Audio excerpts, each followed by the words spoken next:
Smokey and Sasa. Hi! Gusto ko yung napaka-riot nito. Tawang-tawa na ako doon pa lang sa banter nyo sa taas. So ano pang aasahan namin pag napanood namin yung episodes? Walang katapusang ganon, masayang banter, masayang riot. Tutukan nyo to kasi November 16. November 16, mag-uumpisa na sa Prime Video. 2 episodes per week po ang mapapanood ninyo. Wait, sige, gusto mo ba magdagdag? Ayun, Pwede namang mag-next question na. well, maraming chikahan at pisikalan. Ayun lang. Bakit pisikalan? Manunood lang kayo, di ba, ng mga adventure? Ay, yun lang akala nyo, nanonood lang kami, pero marami kaming ginagawang kakaiba. Ito yung may bagong twist sa bagong Takeshi's Castle. Dahil ikaw ang old-timer dito. Ano po yung, oo nga eh. Ano, Bastos naman ang bunganga mo. Parang pakiramdam ko, kailangan ko ng bakit ano ba dapat, Sasa? Original. Dapat OG. original. OG nga naman po. I stand corrected. So bilang kayo po yung OG sa Takeshi's, ano nga ba yung twist? Ang twist ngayon is kami mismo, nagpapaligsahan din kami sa isa't isa. May pustahan kami. Nagpupustahan May pustahan kami. Kasi may Meron bet kami. kanya-kanyang- May Meron bet kami kanya-kanyang bet. Na gusto Kaya may namin pisikalan, manalo. oo. Kasi gutom na ako dito, ako pa natalo. Hirap ako natalo. May special award kami lagi. Oh, special award. It's a game show within a game show. Ay, yun ang gusto kong peg na yung Diba? game. Parang Maraming layers of fun and games. Of course, alam naman ng lahat ng buong mundo, it's a popular Japanese game show, Takeshi's Castle, plus kami. oo. And actually, alam ko, choosy ka na, Miss Uge eh. Tapos biglang, choosy ka na sa mga projects. Sabi mo na sa past interviews.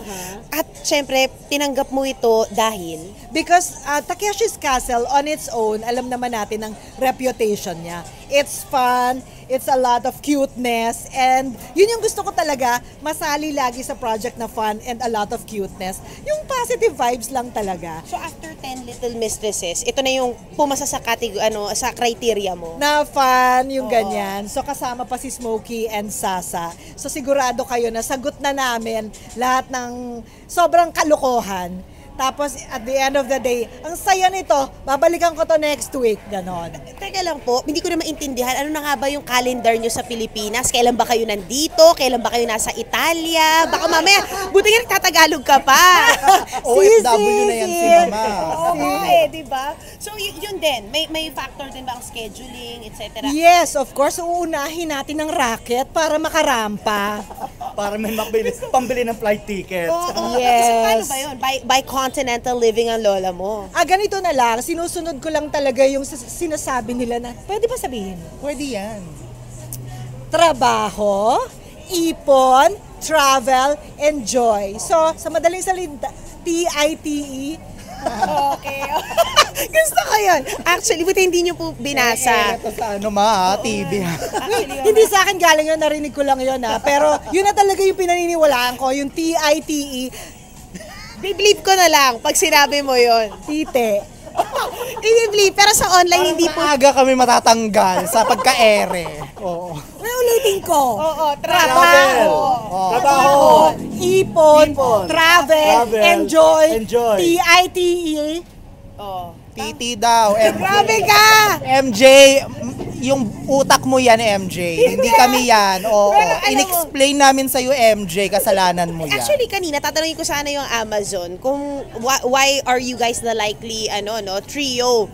Ngayon alam ko na kung bakit. Nakakaloka, nag-jive kayo agad. Totoo, nakakaloka. As in, parang wala kaming choice. Nilagay kami doon yung, kayo magtatrabaho. Talaga? Ito? Tsaka ito. Sige na nga. Ay, ang saya. Tsaka pagdating din sa set, parang kala mo 10 years na kami magkakakilala. Kung paano kami magbatuhan, kung paano kami magsaluhan ng mga punchline. It's parang hindi kami walang parang hindi lang kami bagong magkakilala, parang magkakabarkada talaga ever since. Parang kahit na Smokey, nagtatayhood ka at kung ano-ano pa, parang talagang gamay na gamay mo pa rin. Hindi nawawala sa iyo rin yung hosting. Tatayhood. Hindi kasi I love comedy. Mahal na mahal ko ang komedya. Kasi dito na ako nagsimula, dito na ako lumaki. Malamang dito na rin ako kukunin ni Lord sa pag-comedy. Pero habang kaya ko pa talaga, gusto ko nagpapatawa. Bata mo pa. Gusto ko nagpapatawa. Sanggol pa yung anak. Oo nga, hindi pa pwede. Yun na nga, baka sundan mo pa, friend. Sana kung papayag si Mrs., edi why not? In the advent na ang daming nire-resurrect, ang daming mga ano, 'di ba, yung mga parang nire-reboot, tama kasi Home Alone, etc. Takeshi is one. Ano yung gusto niyo lang sabihin dito? Especially kayo po no na talagang ang tagal niyo na rin sa comedy, etc. What makes us different? The Takeshi Castle Yeah, now. na-reboot. Na-reboot. Oh my God, ang dami nilang pera lalo. Tsaka ang crazy ng idea. Tapos yung production design sa game mismo, ay may ganyan na, oh my God. Grabe, yung imagination ng mga Japanese when it comes to yung paggawa ng game show, grabe. Naisip nyo yan, tsaka kaya nyo yan. I love Kasi it. may pera sila eh.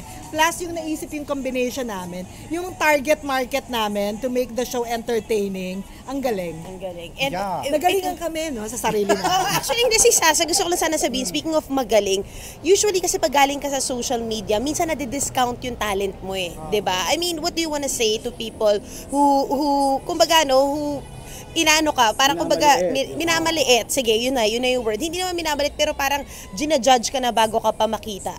Well, ito lang naman masasabi ko, kung kahit saan ka man galing, kung talagang artist ka, or meron ka talagang talent, or meron kang passion, di ba, hindi problema yung kung saan ka nang galing. It's just that saan ka magtatapos, at kung saan ang goal mo, di ba? So, alam mo yon, talagang hindi siya, for me, hindi issue sa akin yung pambabash. Kasi yung mga chika sa akin at komento na, dahil social media ako galing, ay hindi naman ako ganun kagalingan, di ba? At saka di ba, isipin mo na lang, galing sa kanal, pero puro castle ang ginagawa.